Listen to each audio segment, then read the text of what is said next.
L'essentiel de l'actualité avec Lionel Durel. Bonjour à tous, nous sommes le mardi 8 janvier 2019. Voici votre flash info de la mi-journée avec 24matin.fr. On développe tout de suite l'essentiel de l'actualité.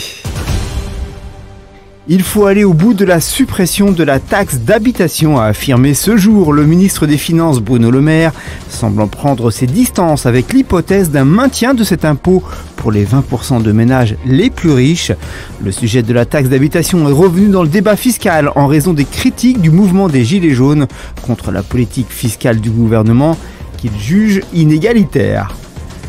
Le chef de file de génération pour les européennes, Benoît Hamon, a fermé la porte hier à Lille à une liste commune avec le PS, à partir du moment où ce dernier reste attaché au Parti socialiste européen.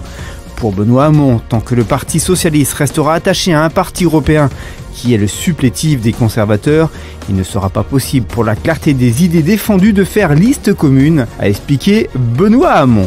Jacqueline Moreau, l'une des figures des Gilets jaunes, va créer un parti politique baptisé Les Émergents, a-t-elle indiqué à l'AFP, confirmant ainsi une information du quotidien Le Figaro. Sur France Info, Jacqueline Moreau a indiqué qu'elle ne prendrait pas nécessairement la tête de ce mouvement. Comme dans n'importe quel parti, il y aura des votes. Que ce soit moi ou pas, je m'en fous, ce n'est pas ce qui est le plus important, c'est de le faire exister, c'est de rassembler les personnes contre la violence et pour le respect de nos institutions, a-t-elle expliqué. Le géant américain du commerce en ligne Amazon est devenu l'entreprise privée la plus chère au monde en ravissant à Microsoft la première place à Wall Street, sans actualité particulière mais en profitant d'un regain d'optimisme sur la place new-yorkaise.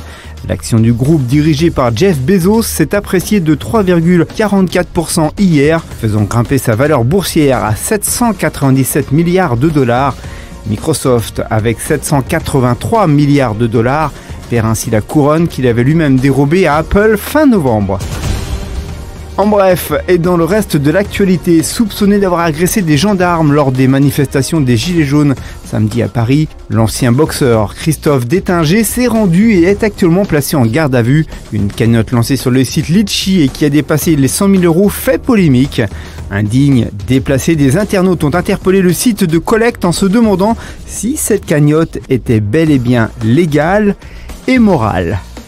Un adulte sur deux se croyant allergique à certains aliments ne l'est pas en réalité, selon une étude américaine à l'origine de ce résultat basé sur 40 000 adultes. Ce que dénoncent les chercheurs, c'est une méconnaissance des allergies et privant inutilement de certains aliments. Il est crucial que les adultes qui pensent avoir une allergie alimentaire fassent des tests de confirmation et reçoivent des conseils appropriés, ont expliqué les chercheurs. En sport, longuement interrogé dans les colonnes de France Football, Didier Deschamps assure qu'il ne fera aucun cadeau aux joueurs sacrés en Russie. Et comme craint par de nombreux observateurs en début de saison, de nombreux champions du monde subissent ces derniers mois le contre-coup de leur sacre en Russie.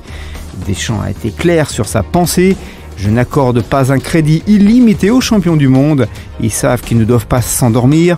Je ne suis pas là pour faire plaisir. Le message devrait donc pouvoir passer. En visite à Détroit, les Spurs sont alignés une 5e victoire de rang, l'emportant 119-107 après avoir fait la différence dans le deuxième quart, 34-20. Tout de suite, l'actualité du divertissement. L'acteur américain Kevin Spacey a été inculpé d'agression sexuelle mais laissé en liberté sous caution. Le comédien ne s'est pas exprimé durant l'audience, mais selon plusieurs médias locaux, il a plaidé non coupable, conformément à ce qu'il avait annoncé. On conclut ce journal avec votre météo de mercredi matin. Des giboulées se produiront des Ardennes à l'Auvergne-Rhône-Alpes. Les chutes de neige seront assez marquées sur le Jura et le nord des Alpes et les versants nord du Massif central. Le temps sera plus sec dans l'ouest et fortement venté en Méditerranée. Il fera -1 dans le centre du Massif central, 3 à Lille et Montélimar, 4 à Paris et Marseille, 2 dans l'est et 7 dans le sud-ouest. Merci à tous d'avoir suivi ce journal. Rendez-vous sur 24matin.fr pour suivre l'évolution de l'actualité de ce mardi à 19h pour les 5 infos immanquables du jour. Bon après-midi à tous. On se donne rendez-vous demain mercredi à 13h pour un tout nouveau Flash Info.